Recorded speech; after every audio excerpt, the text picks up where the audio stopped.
Tal, queridas, queridos? Vamos a continuar con mucho cuidado con la obra de la doctora Melanie Klein. Fíjense, estamos en un texto llamado Análisis Infantil. Ajá. Nos habíamos quedado aquí, si mal no recuerdo.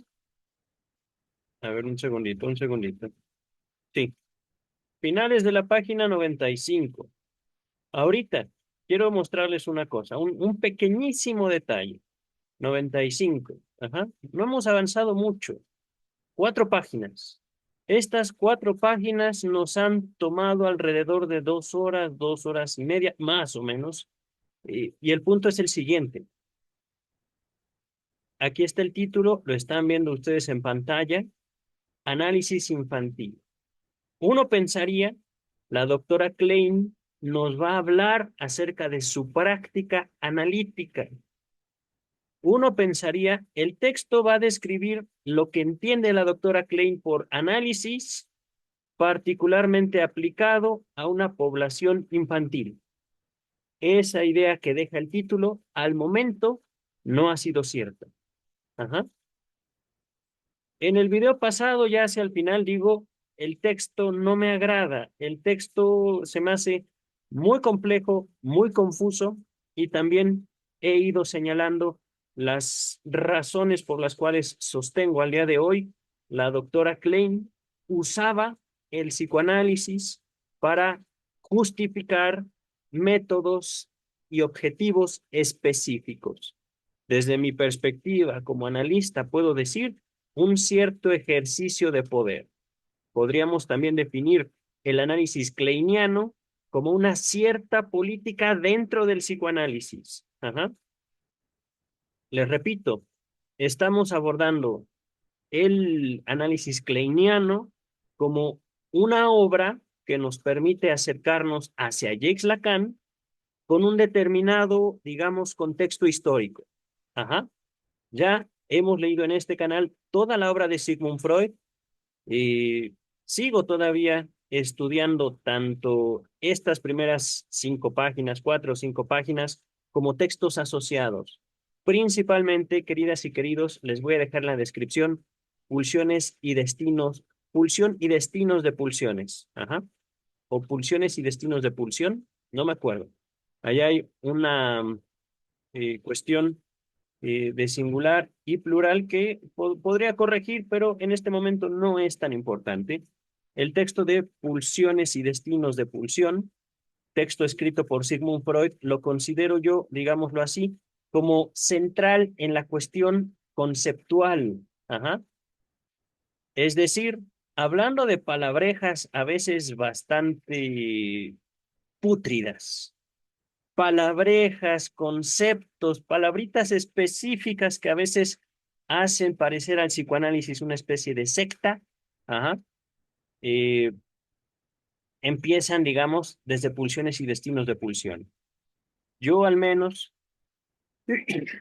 perdón, tengo la política, tengo dentro de mi formación, dentro de mi acercamiento específico al psicoanálisis, el rechazo a las palabritas que no se entienden. Ajá.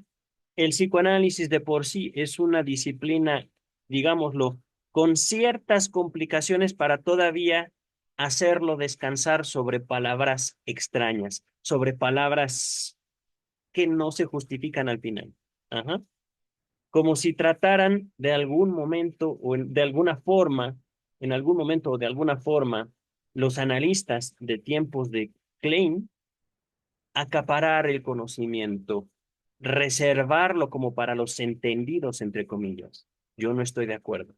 Es mi postura, es mi política, es mi deseo también transmitir el psicoanálisis lo más claramente posible, que de por sí el psicoanálisis, la dificultad más severa no es una dificultad intelectual.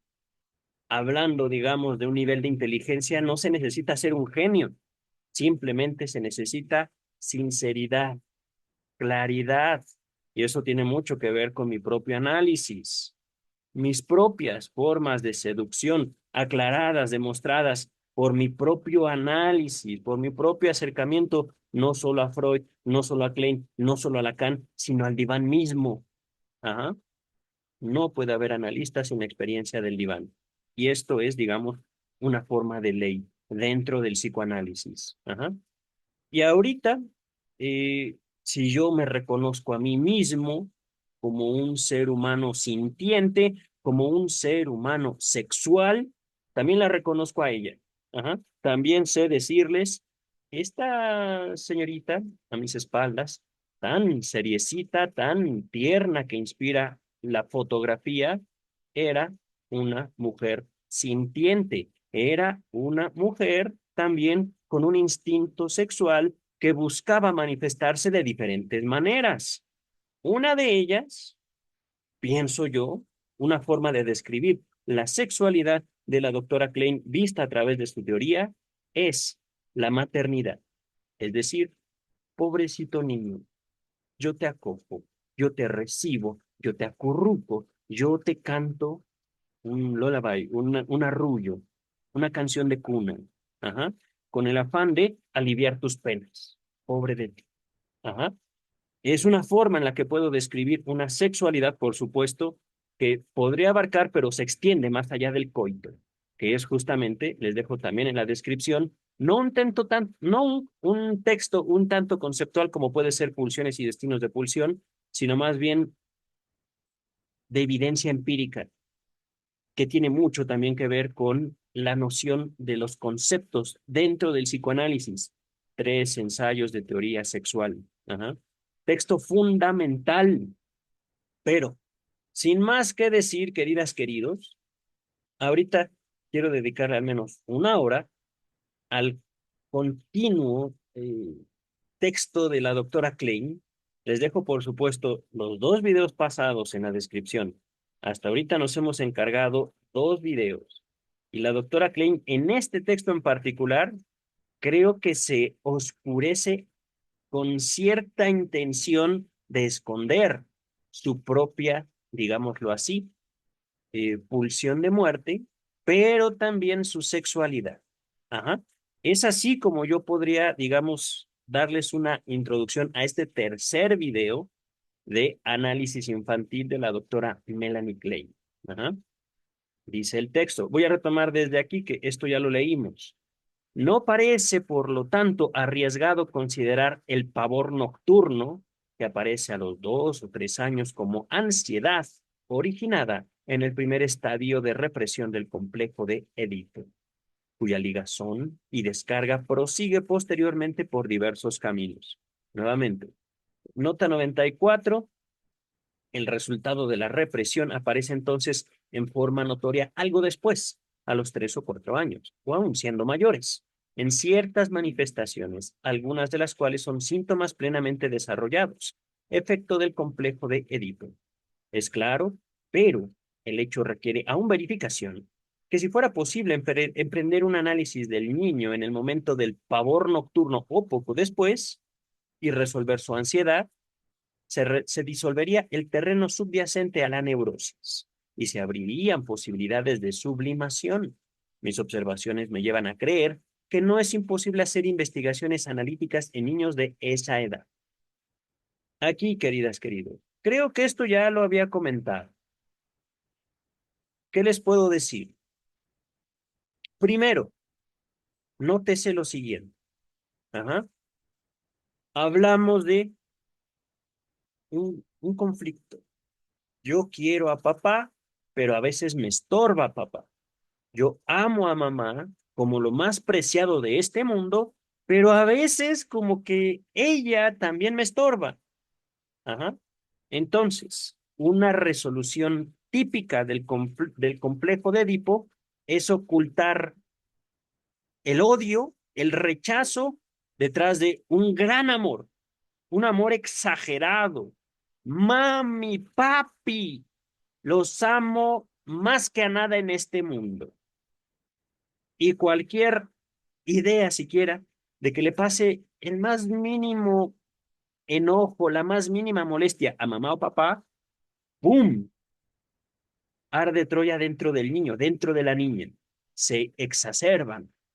una muestra de desesperación terrible, solo por la idea, la noción de que mamá o papá no son los megapoderosos que él o ella creen que son.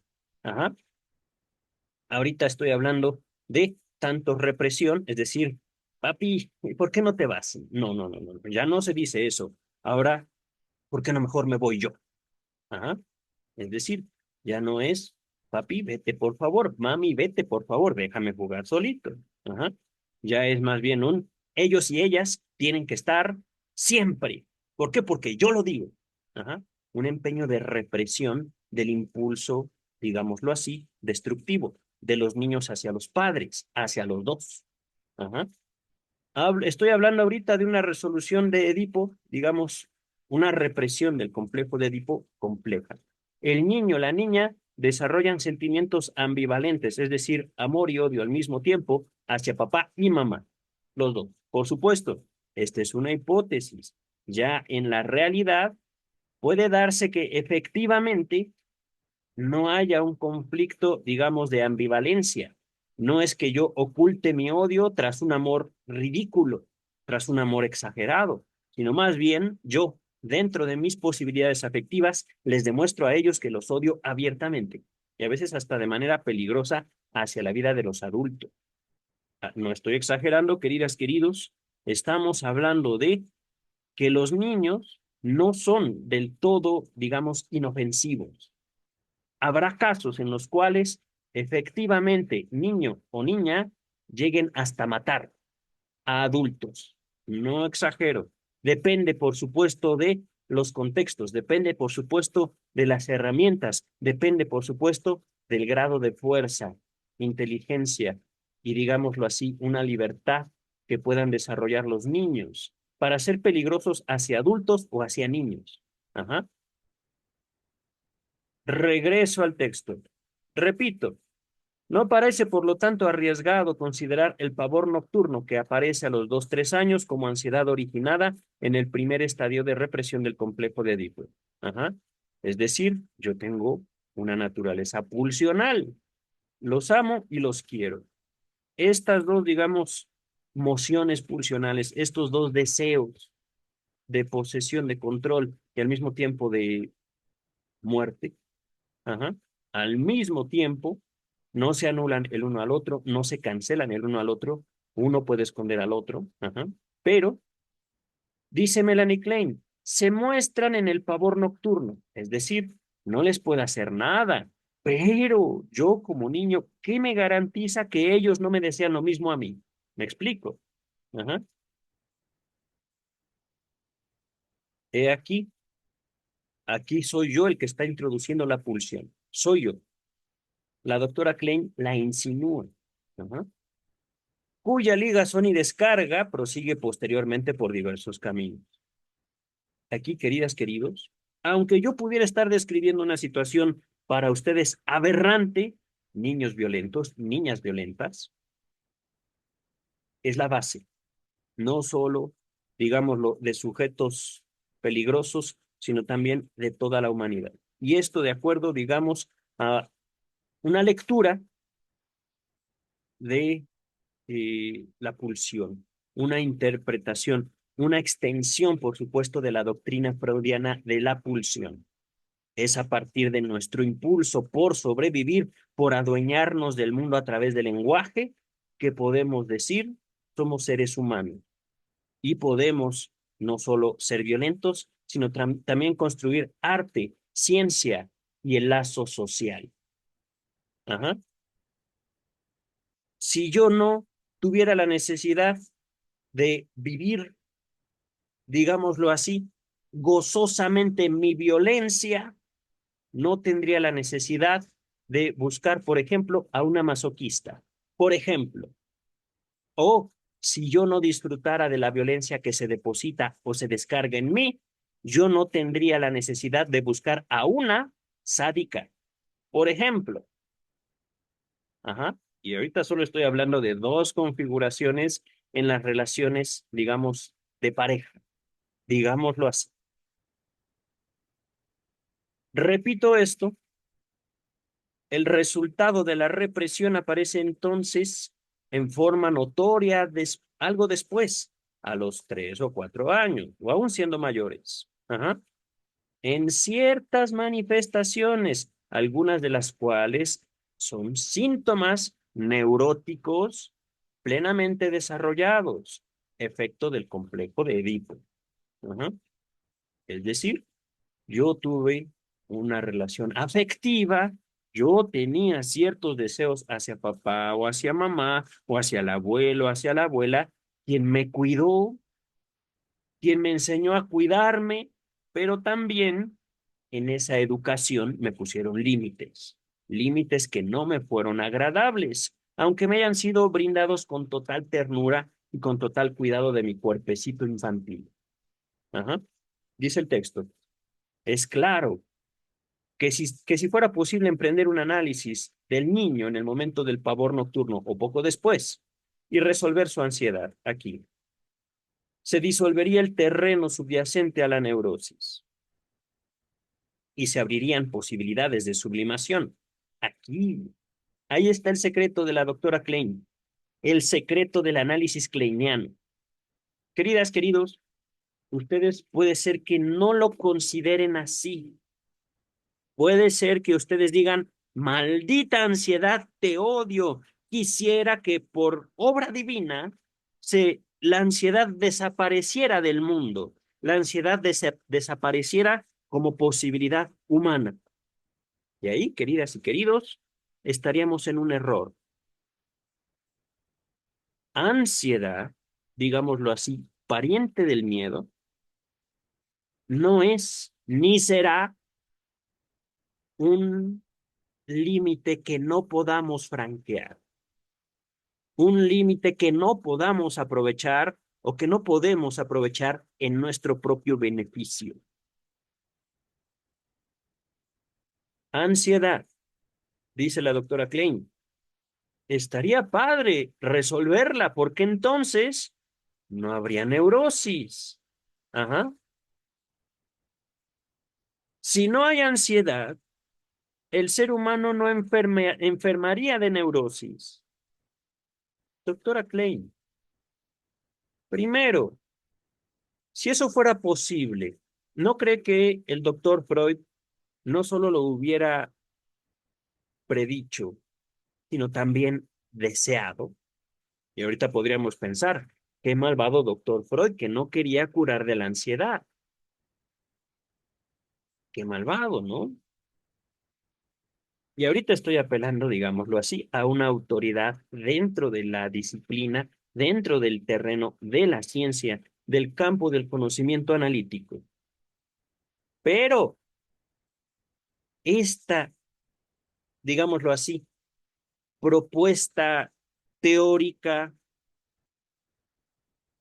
matemática, ajá, porque si se le resta, entonces ganamos, ¿no? Pues no. La neurosis es por sí sola una solución bastante efectiva al momento de adaptarse un ser humano a sus demandas específicas. Pero lo que la doctora Klein quiere no solo es salvar a la humanidad de la ansiedad, sino también que la humanidad pueda toda ser socialmente aceptada. Pues no, no es posible, doctora Klein. Y hasta cierto punto tampoco es deseable.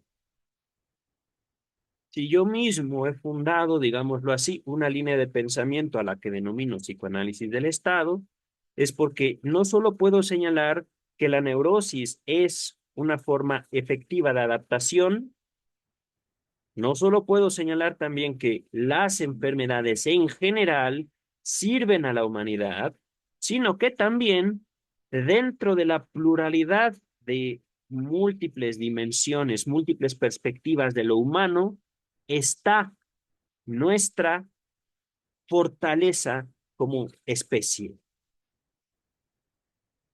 Sublimación.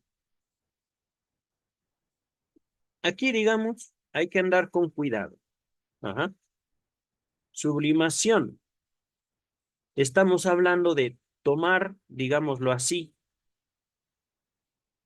deseos malos para convertirlos en buenos socialmente. Si yo, por ejemplo, soy sádico, extremo, ¿por qué no? Busco dentro de mi comunidad, de un lado u otro,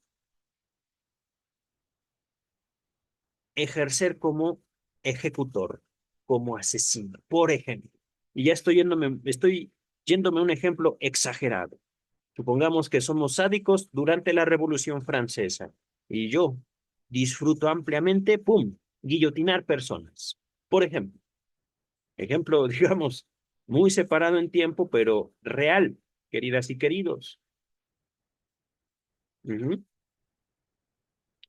Podemos decir, y estoy usando un evento real, la Revolución Francesa, durante, digamos, el periodo conocido como el terror.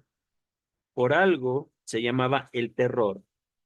Investiguen los revolucionarios franceses, digámoslo así, dentro del mundo jurídico, los precursores de los derechos humanos, que ellos, si mal no recuerdo, hablan de los derechos de los ciudadanos, los revolucionarios franceses, inician un periodo en el cual se casan entre ellos. No se sabe exactamente quién o qué es un revolucionario, no se sabe exactamente o qué, quién o dónde, quién marca lo que se quiere o lo que no, y entonces, pum, pum, pum, pum, pum, pum, pum, guillotinazos a diestra y siniestra, en resumen. Ajá. Hay mucho, pero mucho de delicioso en la historia humana, y sí, no estoy siendo sarcástico. Esa clase de caos nos pone en evidencia cómo la sublimación no es al final algo bueno por sí solo. Les he manifestado, yo dentro del análisis me inclino más por, digámoslo así, la ética freudiana. Lo que estamos viendo es la doctora Klein asumiendo que hay algo bueno por sí solo, que asumiendo, señalando. Qué bonito sería resolver la ansiedad, porque entonces no habría neurosis. Ah, ok. Estamos viendo en este canal no solo obra de Melanie Klein, no solo la traducción de Luis López Ballesteros de las obras completas de Sigmund Freud, ya tenemos toda la edición Amororto. Estamos viendo Vida y obra de Sigmund Freud por Ernest Jones. Ajá. ¿A dónde voy con todo esto? Hay, digámoslo así, un pecado dentro del psicoanálisis, el furor curandis, es decir, hay que curar. Tenemos que curar. ¿Por qué? Porque la salud mental de nuestros pacientes está en nuestras manos. En nuestras manos, no en la de los pacientes. No, no, no, porque los pacientes se han demostrado ineptos una y otra vez. Eso no es psicoanálisis. Por supuesto, de acuerdo a cierta ética, de acuerdo a cierta política, de acuerdo a cierto abordaje, cierta interpretación, no solo la mía. Freud mismo estaba más inclinado a reconocer el derecho humano, lo voy a decir así literal, el derecho humano a enfermar, literal, aunque realmente Freud nunca lo dijo así. Esto es también importante señalarlo.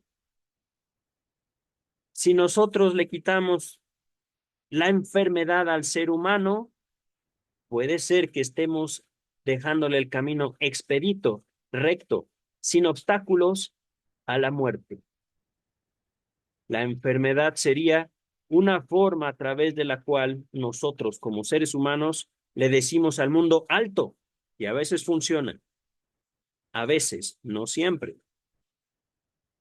Esto les puedo decir fue un efecto del análisis en mí, en mi vida. Yo ya casi no enfermo. Y antes del psicoanálisis era un sujeto relativamente enfermizo, es decir, me daba gripe, me daba diarrea, me daban dolores en el cuerpo, cierta histeria en mí. No puedo decirles está eliminada porque ese es el punto. A través de la enfermedad, el ser humano extiende la relación consigo mismo y pone un fin, un límite contundente al mundo entero, entero. Por medio de una enfermedad, cualquier gobernante podría excusarse de dar un discurso que no quiere y, por supuesto, parar políticas. Por supuesto. Voy a dejar mi comentario con una sola observación, queridas y queridos. Ustedes y yo hemos sido testigos del nacimiento de la inteligencia artificial. ¿Qué va a pasar cuando esa inteligencia artificial pueda determinar lo que es bueno para toda la humanidad en su conjunto, prescindiendo de los límites morales, éticos, que a los seres humanos se nos manifiestan a través de enfermedades? Eso, queridas y queridos, puede ser hermoso. No me voy a poner paranoico y decir, ay, no, inteligencia artificial, no. No, no, no, no, no, no.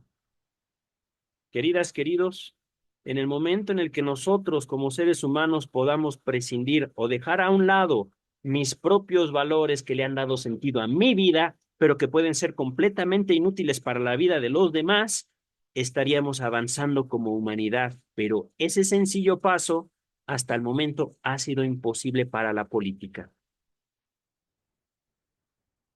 Regreso al texto de Melanie Klein y les recuerdo, también les dejo en la descripción mi propio libro, una un pequeño ensayo llamado Sexualidad infantil y crimen, psicoanálisis del Estado, volumen 1. Eh, yo creo que los textos que estoy haciendo para mi carrera en Derecho, voy a incluir muchos de ellos en Psicoanálisis del Estado, volumen 2. ¿Vale? Continuamos con el texto, nos habíamos quedado aquí, no hemos avanzado mucho, pero el texto de la doctora Klein lo amerita. Detenernos, analizarla, estudiarla, escucharla con cuidado. Ajá. No todo lo que se dice psicoanálisis gira en torno, digamos, al pensamiento de Sigmund Freud. Es tanto bueno como mala esta limitación. Yo mismo en la lectura de Freud dije, ahí no estoy de acuerdo. No en una ni en dos, sino como en 5 ocasiones. Ajá. Dice el texto, el temor a la castración que se desarrolla cuando se reprime el complejo de Edipo se dirige ahora a las tendencias del yo que han recibido una catexia libidinal. Otra, ya ven, estas palabritas tan sectarias, discúlpenme, pero así las puedo yo nombrar. Y luego, a su vez, por medio de esta catexia, es ligado y descargado. Aquí, por mucho que pudiera parecer que la doctora Klein está rezando un Padre Nuestro o algo así, está simplemente diciendo la energía tiende a la descarga. Punto. Ajá. Energía libidinal, catexia libidinal, deseos. No hay por qué complicar la transmisión del psicoanálisis. Ujú. Creo que esto lo estamos viendo ahorita en estudios sobre la histeria, se los dejo en la descripción, la lectura que estamos haciendo de la traducción de Luis López Ballesteros. Hablamos de una idea, una fantasía, un pensamiento que en textos freudianos se pueden agrupar bajo la palabra representación. Ajá. Una representación tiende a asociarse con otras de contenido similar. Hablamos de complejo cuando se podrían formar, digamos, temas al respecto de ciertas palabras, de ciertos pensamientos. Ajá. Complejo de Edipo, en este mismo video lo he, digamos, agrupado bajo la relación de los cuidados infantiles.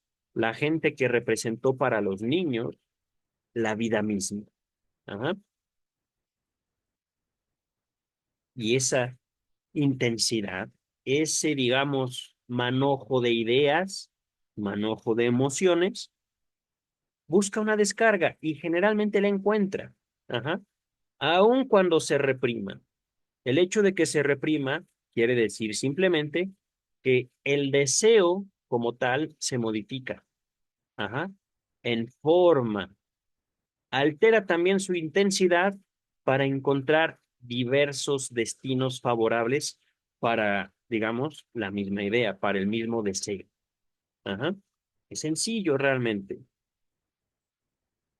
Pienso que es bien evidente, dice Klein, que en la medida en que las sublimaciones hasta aquí efectuadas sean cuantitativamente abundantes y cualitativamente fuertes, la ansiedad con la cual ahora están investidas será completa e imperceptiblemente distribuida entre ellas y descargadas así. Un segundito, me está dando calor, voy a quitarme el saco. Y además traje agüita conmigo, así que, ay, ay, sí, para mí es noche aquí en la Ciudad de México. Como podrán notar por mi vestimenta, vengo de un día de trabajo, pero dispuesto a picar piedra con esta señorita Klein, doctora Klein. Dice el texto entonces, básicamente, así como tenemos ciertos deseos que a veces rayan con lo asesino, ciertos deseos que a veces rayan, digámoslo así, con lo incestuoso, pero no en el sentido coital, sino más bien control. Ajá. Decirle a mamá y a papá, no van a trabajar, se van a quedar jugando conmigo porque yo mando en este mundo. Ujú. No. Esas ansias infantiles se transforman. Ajá. Ese deseo, esa intensidad, esa naturaleza típica de la infancia, no solo se termina en ansiedad, sino también algunas de estas inclinaciones, algunos de estos deseos logran apoyar mucho de lo que somos socialmente, mucho de lo que nos hace valiosos para los demás. Ajá.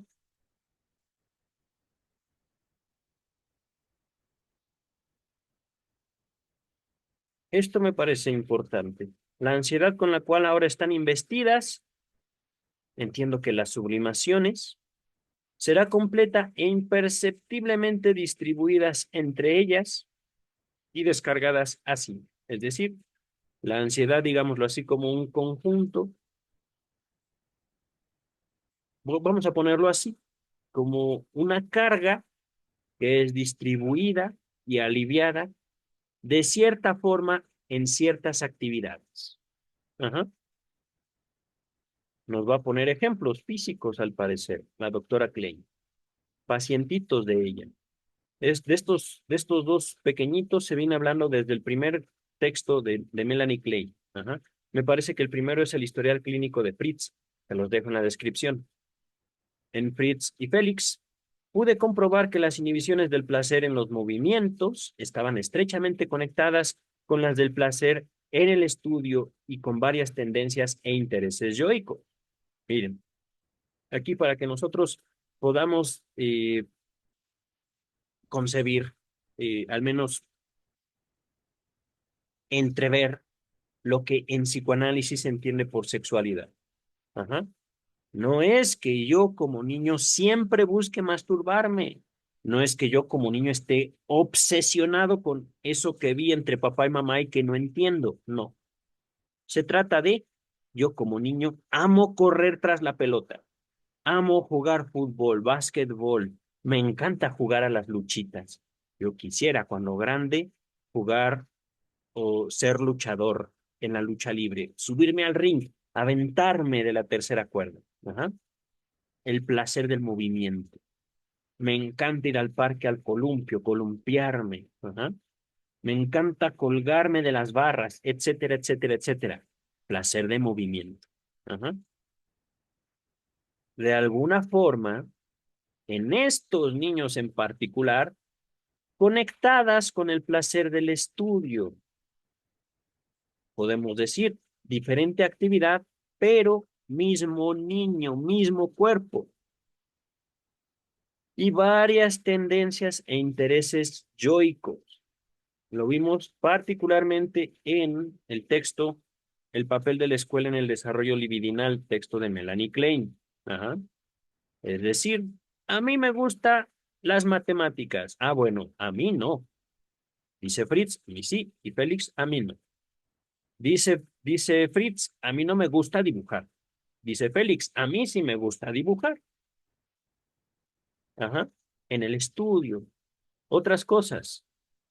A Fritz, no recuerdo exactamente sus gustos, pero se trata justamente de aterrizar subjetividades, de decir yo sí y yo no. Ajá. Ahí se podría observar ya cierta, digámoslo así, inhibición en uno y en otro no. Razón por la cual es, al menos desde mi criterio, necesario reconocer, primero que nada, la identidad de cada ser humano. Ajá. No tenemos que ser completa y absolutamente libres hacia todas las dimensiones de lo humano. Ajá. Porque justamente, digámoslo así, en la limitación de la energía libidinal es donde encontramos no solo una identidad, sino también, pues, la misma figura humana,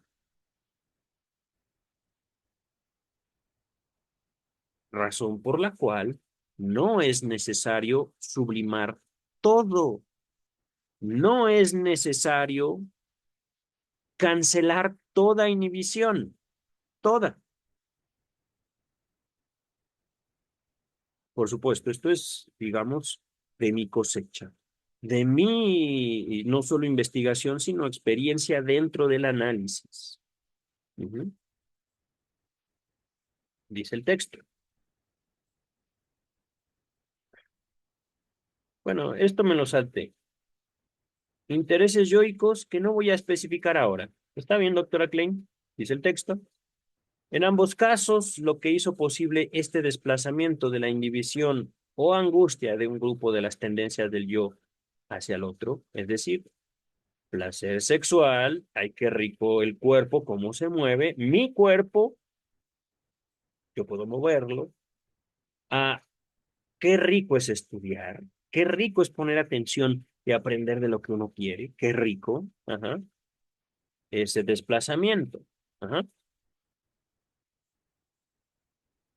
Fue evidentemente la catexia principal de carácter simbólico sexual común a ambos grupos. No, palabrejas. Agüita, agüita.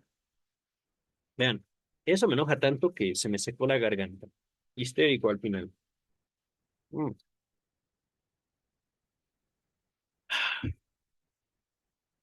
Ah, a ver, a ver, a ver. Mm,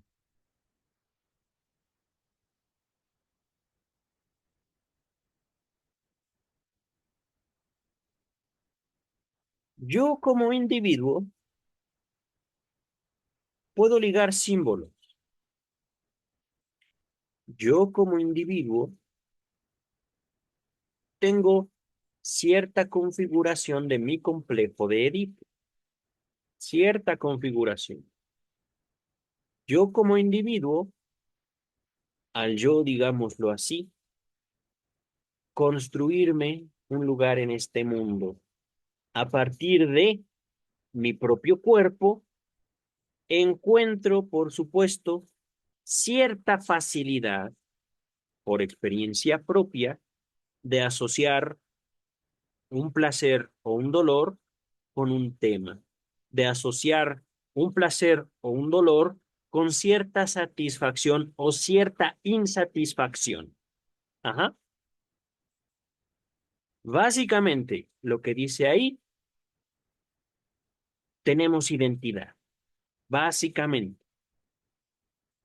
Ajá. Dice el texto. En Félix, de 13 años de edad, cuyo análisis usaré para ilustrar mis observaciones en una parte posterior de este artículo, la forma en que apareció este desplazamiento fue una alternancia, es decir, primero uno, luego el otro, y luego cambiamos, ajá, de sus inhibiciones entre juegos, juegos físicos, juegos, digamos, actividad lúdica y lecciones. En sus primeros años escolares había sido un buen alumno, pero por otra parte era muy tímido y torpe en toda clase de juego. Cuando el padre volvió de la guerra, acostumbraba pegar y reprender al niño por su cobardía, y con estos métodos consiguió el resultado deseado. Félix llegó a ser bueno para los juegos y apasionadamente interesado en ellos, pero junto a este cambio se desarrolló en él una aversión por la escuela y todo estudio o conocimiento. Ajá. Fíjense,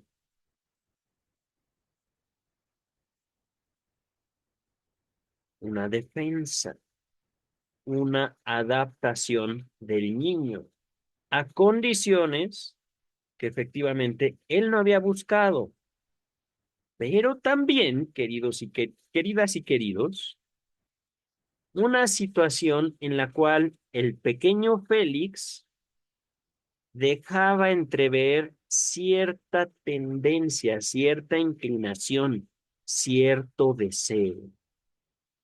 ¿Hacia quién? Hacia su padre. ¿Un deseo coital? No, un deseo de castigo, un deseo de venganza, de retribución. ¿Podríamos culparlo? Pues no. Podríamos decir, te voy a salvar de ese odio que tienes a tus papás. Pues si quieren, díganlo. Si quieren, ustedes sosténgase en esas ansias, en ese deseo, ustedes de salvar a la humanidad de su odio. Tengan cuidado cuando junto con salvarlos del odio, también los salven del amor. Ajá.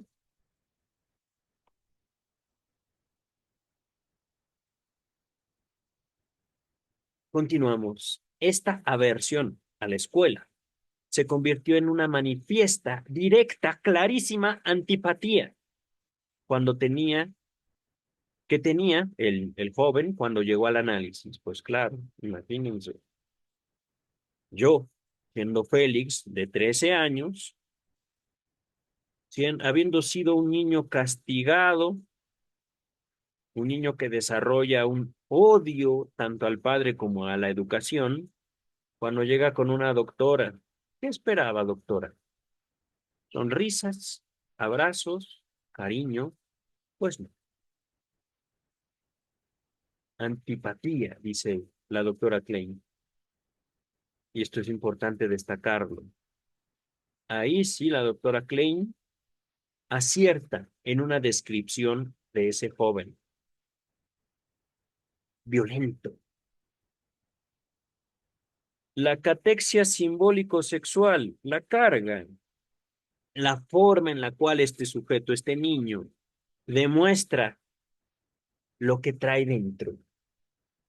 La catexia simbólico-sexual en común estableció una relación entre las dos series de inhibiciones y fue en parte la intervención de su padre, conduciéndola a considerar los juegos como una sublimación más en consonancia con su yo, la que lo capacitó para desplazar la inhibición de los juegos a las lecciones. Fíjense una cosa. mm,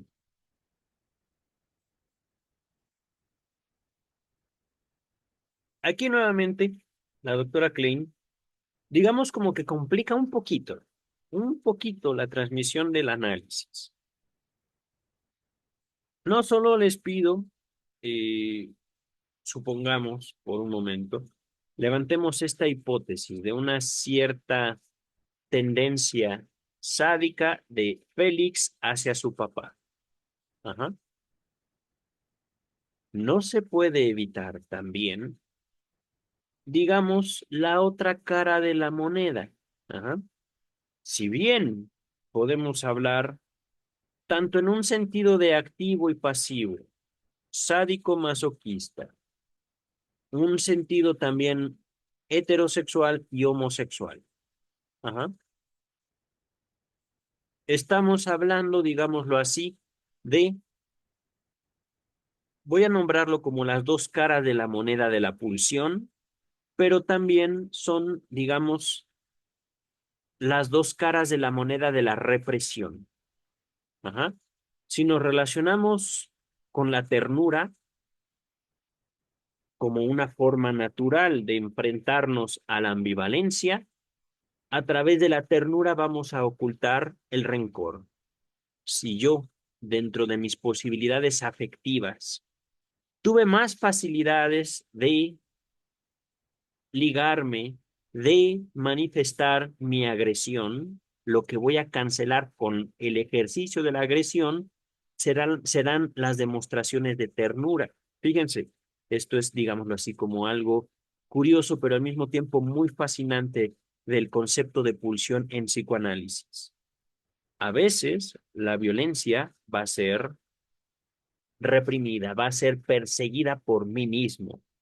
A veces, bueno, y esta persecución, esta represión, se hará porque yo considero, por mi relación conmigo mismo y con mis papás, la violencia como algo malo.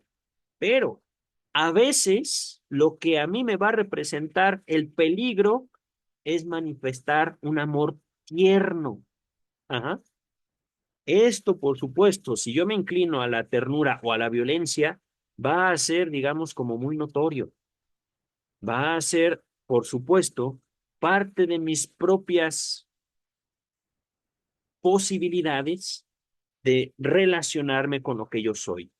Ternura y violencia, actividad o pasividad, digámoslo así, en cuanto al destino de la pulsión heterosexual y homosexual. Ajá.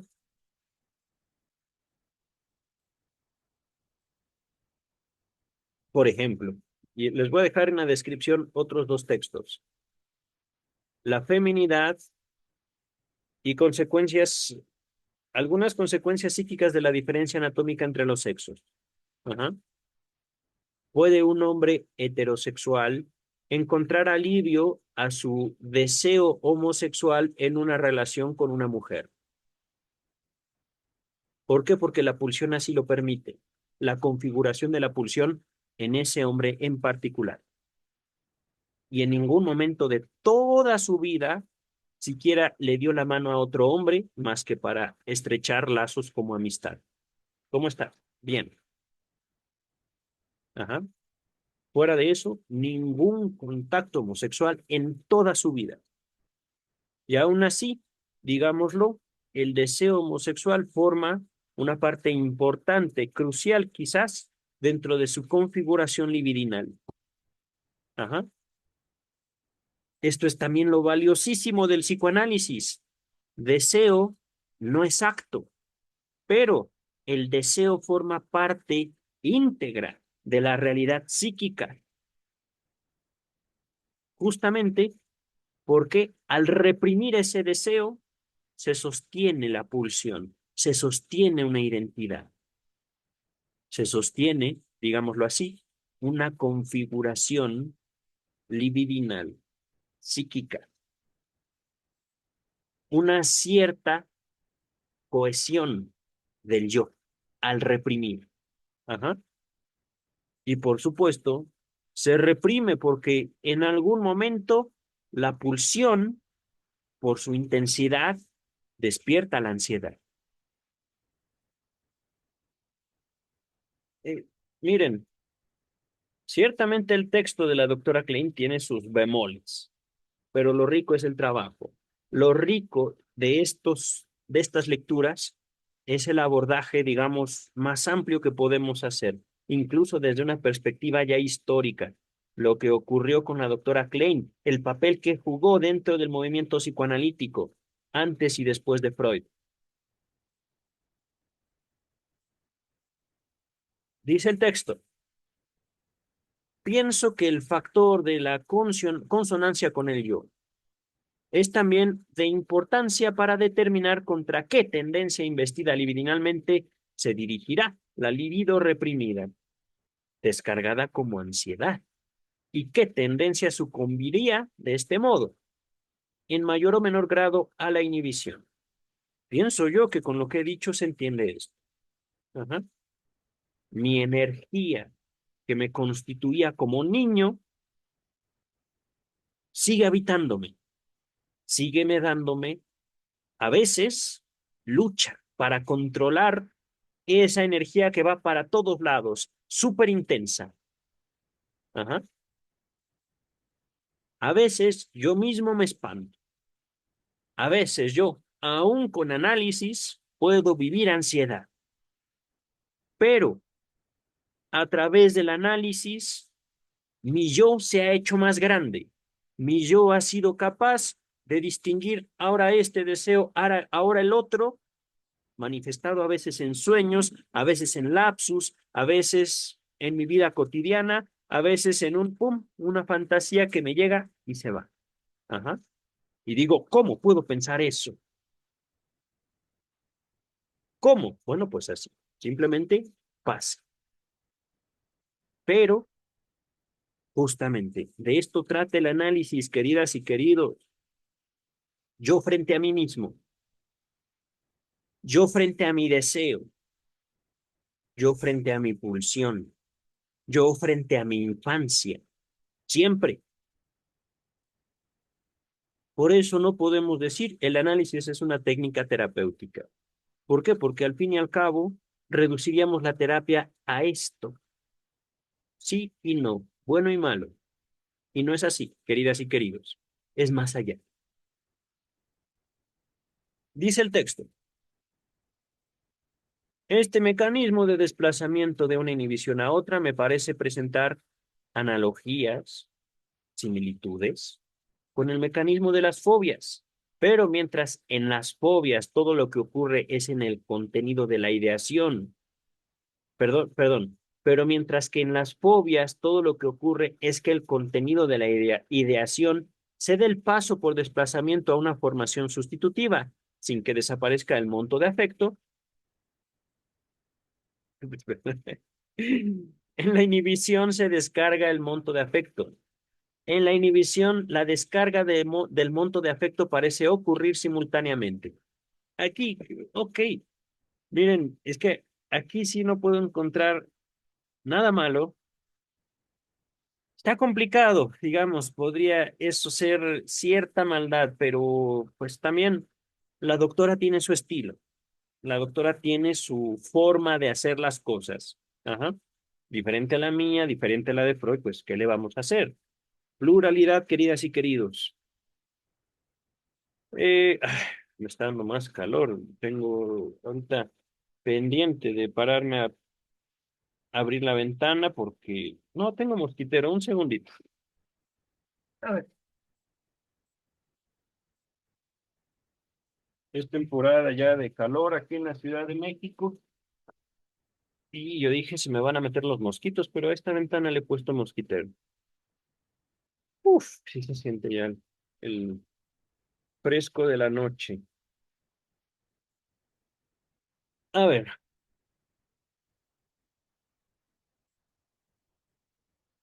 en las fobias todo lo que ocurre es que el contenido cede el paso por desplazamiento a una formación sustitutiva. Ok, ok. No es incorrecto, no está mal. De hecho, esto me parece también calca de una frase freudiana. Veas estudios sobre la histeria donde se aborda mucho de la cuestión de las fobias. Eh, También pienso algunos mecanismos de la neurosis obsesiva, pero creo que la histeria es, digamos, la neurosis que más se asocia con las fobias. Ay, qué rico el aire de la noche. Este, mm,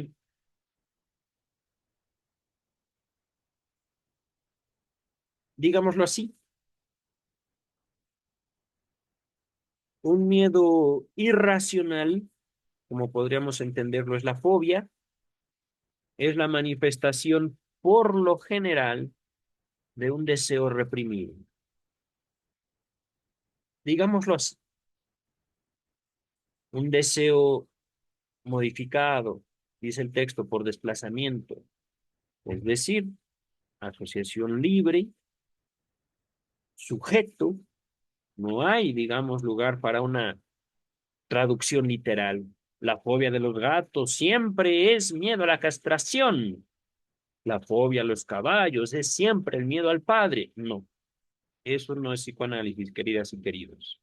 Psicoanálisis es tu fobia a los caballos es diferente a la fobia a los caballos del otro paciente y es diferente completamente la resolución de otro complejo, otro pensamiento, la manifestación de otro deseo de otro paciente. Y los tres tienen fobia a los caballos. Ajá.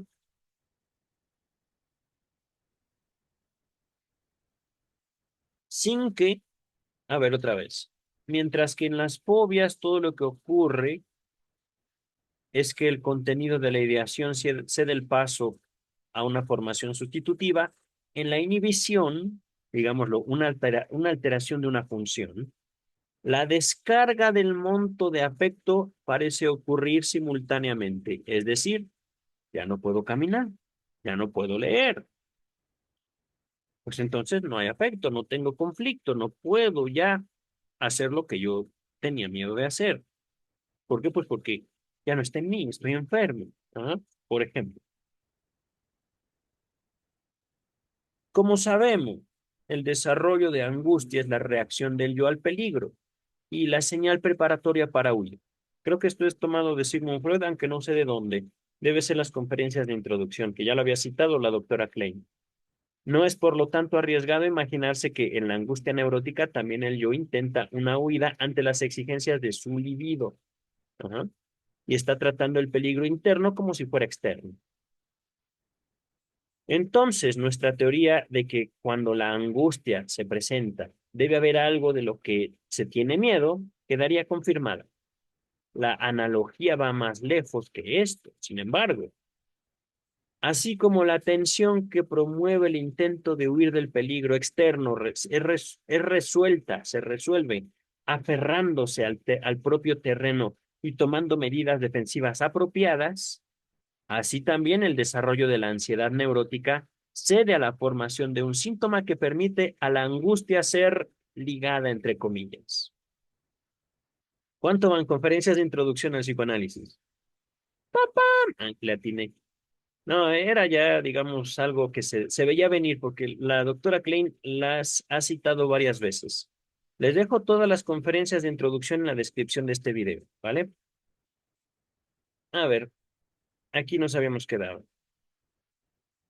Que debo decirles, las conferencias son como 32, 36, no me acuerdo cuántas son en total, pero están divididas en tres porciones, tres o cuatro porciones, por supuesto, y esto se los recomiendo encarecidamente. Escúchenlas por puro placer. Acérquense al psicoanálisis buscando el placer. No lo busquen como una salvación para otros o para ustedes. Busquen, procuren encontrar el placer en esto que estamos haciendo. Si logran hacerlo, queridas y queridos, si logran encontrar un placer al encontrar una diferencia entre ustedes y el otro, el grado, digamos, de riqueza humana que pueden encontrar es infinito. Infinito, por supuesto. Cuando les digo, el psicoanálisis tiene que pasar por la experiencia del diván, es para enfrentarse uno mismo en una plática, porque eso es el psicoanálisis, con sus propias formas de goce, a veces muy mórbidas. Es y será la experiencia que marca el psicoanálisis como algo mucho, pero mucho más elevado que un método para obtener salud mental. He dicho y vamos a continuar.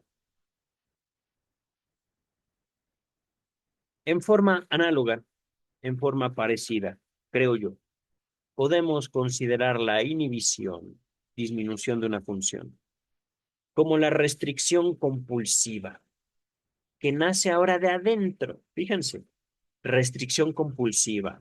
No, no, no, no, no. No puedo pensar que papá puede morir. No, no, no. Ajá. Con Sincel casi, casi queremos grabarnos. Papá tiene que morir siempre. Se me escapó el lapsus. Papá tiene que vivir siempre y mamá tiene que ser santa siempre, siempre, siempre. Ajá. Restricción compulsiva. El gran esfuerzo por reprimir cierto contenido, cierta representación, cierto deseo. Repito, en forma análoga, creo yo, podemos considerar la inhibición como la restricción compulsiva que nace ahora de adentro, de un peligroso exceso de libido, una restricción que en un periodo de la historia humana tomó la forma de una compulsión desde fuera. En un principio, entonces, la primera reacción del yo ante un peligro de estancamiento de la libido debe ser la angustia, la señal de huir, entre comillas. Perdón, la señal para huir. Pero la incitación a la huida da lugar al aferrarse al propio terreno y tomar medidas defensivas apropiadas, que corresponde a la formación de síntomas. Fíjense, aquí, bueno, creo que he sido yo quien ha, digamos, como mencionado, sin duda, la neurosis como una forma de adaptación. Ajá. En este video, la enfermedad como un derecho, aunque suene feo, la enfermedad como una herramienta al poder de la humanidad, que por supuesto la humanidad se va a quejar de su propio poder. ¿Qué le vamos a hacer, queridas, queridos? La humanidad no quiere reconocer que es poderosa. Ajá. Pero hasta cierto punto, esto lo he hecho yo. Formación de síntomas, medidas defensivas apropiadas, aferrarse al propio terreno. Tiene esta última frase que dije, que está escrita de manera inversa, es decir, primero está aferrarse, y luego medidas defensivas apropiadas y luego la formación de síntomas. Esto mencionado en el primer momento parece una cierta condena. Parece, es una interpretación. Ajá. No tiene que ser así, pero parece. Otra medida defensiva, además de la neurosis, además de la enfermedad, debe ser el sometimiento, restringiendo las tendencias libidinales, es decir, la inhibición.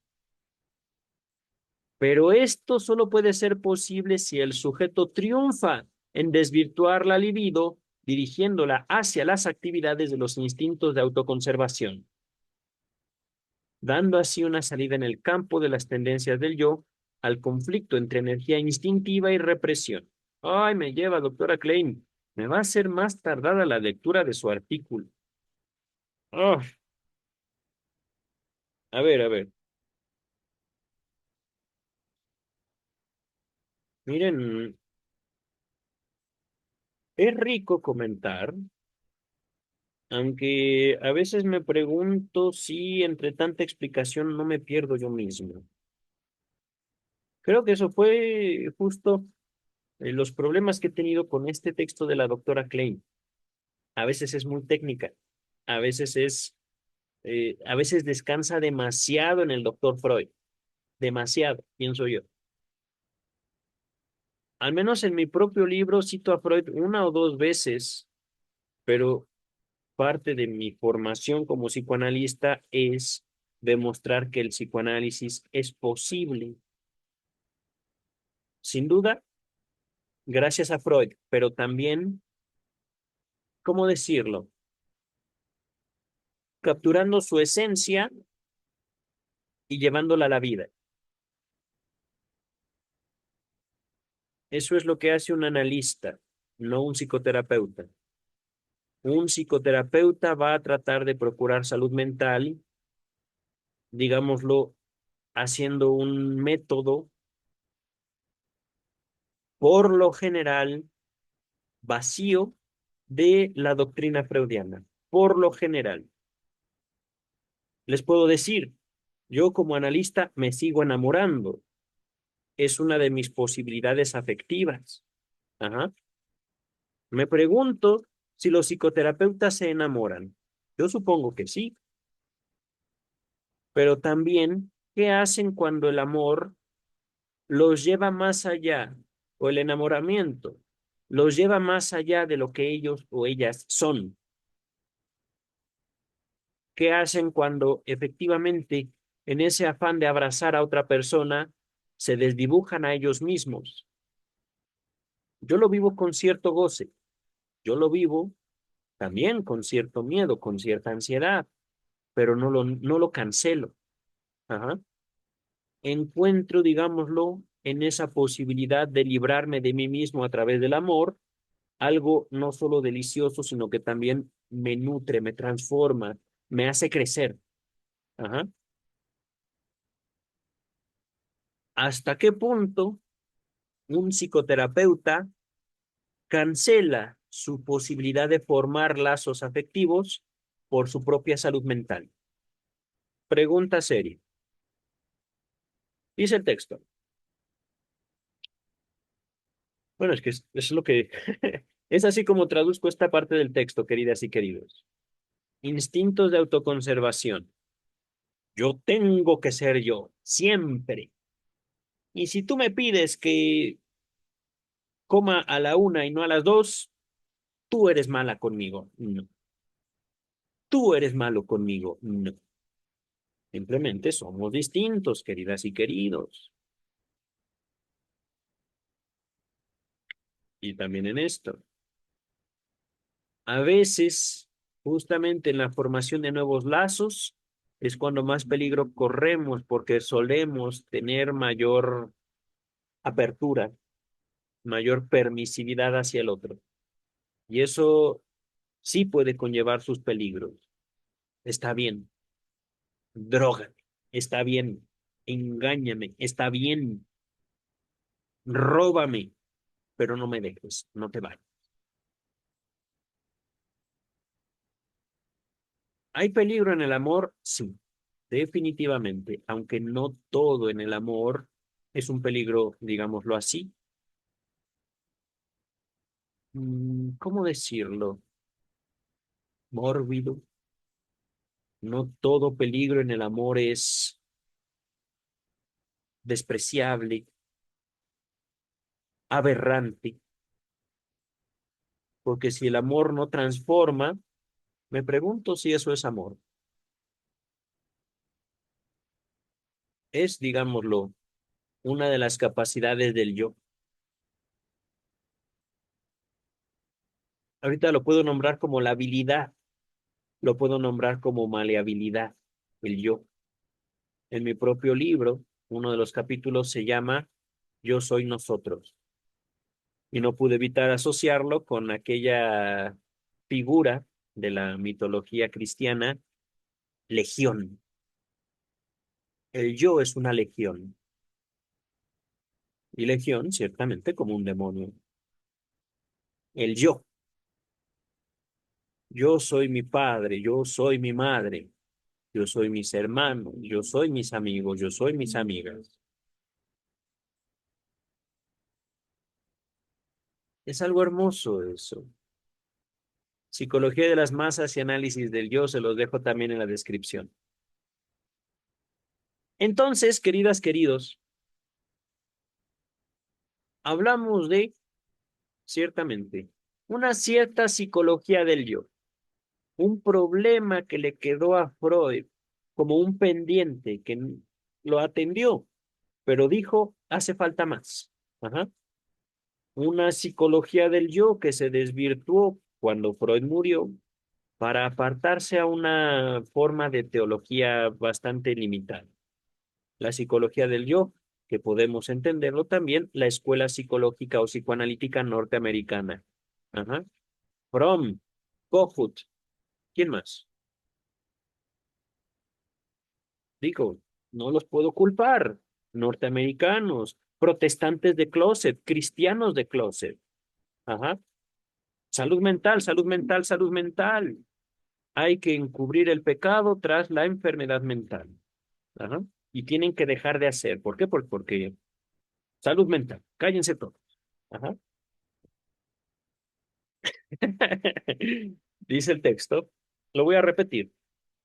Otra medida defensiva debe ser el sometimiento. Es decir, está bien papá, está bien mamá, voy a dejar de tocarme ahí. Porque a ustedes no les gusta. No sé por qué, porque se siente muy rico y yo creo que hasta ustedes lo hacen, pero yo no sé. Si ustedes dicen que no, no, y está bien. Maldita sea, pero bueno, así lo quieren ustedes. La inhibición. Pero esto solo puede ser posible si el sujeto triunfa en desvirtuar la libido, dirigiéndola hacia las actividades de los instintos de autoconservación, dando así una salida en el campo de las tendencias del yo al conflicto entre energía instintiva y represión. ¿Mm? Ni tú ni yo. O bueno, tú y yo. O bueno, tú. ¿Por qué? Porque maldita sea, si yo no los obedezco, no me dan de comer. ¿Quién los puso a ustedes a cargo? Mm, Maldita sea la vida. Pero, entonces, queridas, queridos, vamos a ver. Voy a leer otros 10 minutos. Ciertamente he disfrutado este texto, pero estoy cansado. No lo puedo evitar. Quiero descansar un ratito y quiero programar también este video para ver si es posible publicarlo a medianoche de hoy, principios del día de mañana. Así, la inhibición como resultado de una represión exitosa debe ser el prerequisito y al mismo tiempo la consecuencia de la civilización. Correcto, doctora Klein.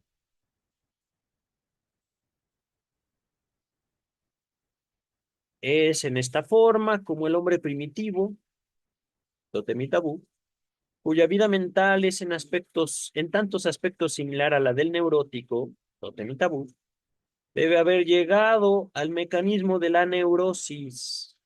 Es decir, la neurosis es un producto de la civilización y es un producto no denigrable, sino más bien la neurosis nos eleva como civilización a un nivel de adaptación en el cual poco a poco vamos a ir logrando una comunidad más amplia y con mayor poder frente a las fuerzas de la naturaleza, pero a costa justamente de cierta trampita, digámoslo así, la neurosis. Pues como no tenía suficiente capacidad de sublimación, probablemente también le faltaba la capacidad para el mecanismo de represión exitosa. Nota número 96, Totem y Tabú, te los dije. Esto sí fue eh, por mi experiencia, mi lectura de Freud. Ajá. Bello Totem y Tabú, uno de los ensayos más hermosos de Sigmund Freud. Regresamos. Habiendo alcanzado un nivel de civilización condicionado por la represión, aunque siendo principalmente capaz de represión solo por el camino de los mecanismos de la neurosis, está incapacitado para avanzar más allá de este nivel cultural infantil.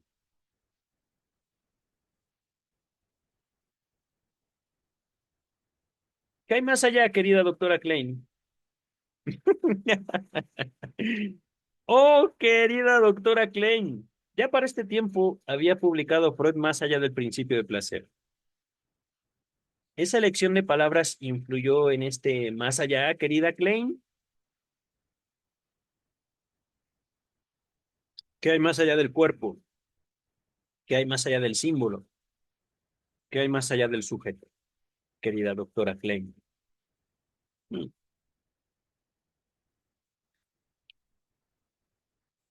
Uf, permítame un segundo. Página 97. No hemos avanzado mucho, pero ahí vamos sobreviviendo la doctora Klein, ¿no creen? Ándale, todavía falta un montón. Bueno, pues evidentemente hoy no podré acabar. Maldita sea, doctora Klein. ¿Cómo se atreve usted a y estorbarme? No, no, no, estoy jugando. Miren, todavía falta un montón. Y solo avanzamos dos malditas páginas. Gracias, doctora Klein. Ah, está bien, ya la perdono. Es usted particular, pero pues en la particularidad también está el sabor. También está no solo la dificultad, sino también cierto alivio que podemos encontrar al solucionar la dificultad. A ver. Vamos a terminar de leer este párrafo, tal vez el siguiente, para ver hacia dónde quiere ir la doctora Clay. Quisiera ahora llamar la atención hacia la conclusión que surge de mi exposición hasta este punto. La ausencia o presencia de capacidades, o incluso el grado en que están presentes, aunque parezcan determinadas simplemente por factores constitucionales y formando parte del desarrollo de los instintos del yo, demuestran estar determinados igualmente por otros factores libidinales y ser susceptibles de cambiar a través del análisis. Sí, pero ¿hasta dónde, querida doctora Klein? ¿Qué tanto tenemos que crecer hacia todos lados? ¿Qué tanto usted quiere definir lo que es y tiene que ser la salud mental, entre comillas? Lo pregunto yo desde el año 2024. Estamos a meses de que acabe el 2024. Casi 101 años después de este texto. Miren, qué curioso. Uno de estos factores básicos es la catexia libidinal, digamos, cierta importancia, ajá, de pensamientos, de actividades dentro de el yo mismo, ujú, como preliminar necesario de la inhibición. Esta conclusión está de acuerdo con hechos que hemos observado repetidamente en psicoanálisis, pero encontramos que existe catexia libidinal de una tendencia del yo, aun cuando la inhibición no se ha producido. Es, como aparece con especial claridad en el análisis de niños, un componente constante de todo talento e interés. Si es así, debemos suponer que para el desarrollo de una tendencia del yo, no solo tendría importancia una disposición constitucional, natural, digámoslo así, sino también lo siguiente: cómo, en qué periodo y en qué cantidad, en realidad bajo qué condiciones, tiene lugar la alianza con la libido, con la energía sexual, el interés sexual, digamos, los caminos del placer. De modo que el desarrollo de la tendencia del yo, caminos del placer y del dolor. Ajá. De modo que el desarrollo de la tendencia del yo depende del destino de la libido con la cual está asociada, es decir, del éxito de la catexia libidinal. Pero esto reduce la importancia del factor constitucional en el talento y, en analogía con lo que Freud ha demostrado en conexión con la enfermedad, se ve que el factor accidental es de gran importancia. Accidental, digámoslo así, traumático. Vamos a avanzar un poquito. Sabemos que en el estadio narcisista, es decir, yo para mí mismo, estado completamente natural en los bebés, ajá, los instintos del yo y los sexuales están todavía unidos porque en un principio los instintos sexuales entran en el terreno de los instintos de autoconservación. Ajá. Yo para mí mismo no hay ningún límite moral en este estado narcisista. Ajá. No hay ningún otro yo. No hay un papá y mamá. Ajá. El mundo entero gira para mí. ¿Por qué? Porque yo soy bebé. ¿Por qué? Porque cuando yo no lo pido, no sé ni qué es pedir, pero ya alguien me alimenta, ya alguien me limpia mi cuerpo, aunque no sé lo que es limpiar, no sé por qué tengo que ser limpiado, pero algo me pasa y las cosas se transforman por sí solas. Ajá. Estadio narcisista es el individuo para sí mismo. Ujú. No hay nada más narcisista que un bebé. Y eso no quiere decir que los bebés necesariamente son enfermos mentales, simplemente están, digámoslo así, constituidos como una unidad. Ajá. No hay escisión ahí, no hay una separación, no hay un inconsciente ahí. El estudio de las neurosis de transferencia, histeria y obsesión nos ha enseñado que posteriormente se separan los instintos del yo, o los instintos de autoconservación y los instintos sexuales. Ajá.